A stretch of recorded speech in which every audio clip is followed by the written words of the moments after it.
Aujourd'hui, le sucre est tellement répandu dans notre société que si on retirait des étagères d'un supermarché tous les produits qui en contiennent, il n'en resterait que 20%. Avec l'arrivée imminente de notre enfant, je sentais qu'il me fallait de vraies réponses. En fait, mon idée, c'est de tester un régime à haute teneur en sucre. Mais comment vous allez faire? Vous allez devoir ingérer environ 40 cuillères à café de sucre par jour. 40 par jour. Mais ce doit être du sucre caché dans des aliments et des boissons considérés comme sains. Donc pas de soda, pas de chocolat, de confiserie, ni de glace. Les habitants de notre planète deviennent chaque jour un peu plus malades. Et beaucoup de scientifiques estiment aujourd'hui que le fructose en est en grande partie responsable. Ça influence mon cerveau, on en est sûr maintenant, et je me sens pas rassasié.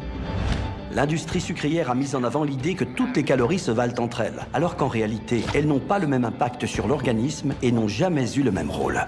Est-ce que je franchirai le seuil de l'obésité? Absolument. Vous n'êtes plus très loin.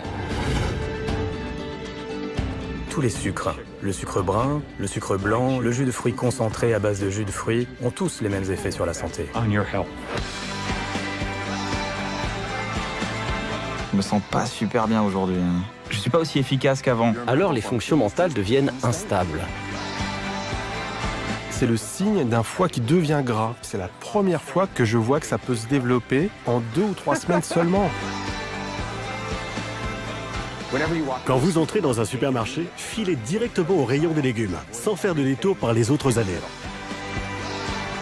Le sucre n'est pas mauvais en soi, mais la vie est tellement plus belle quand on s'en débarrasse.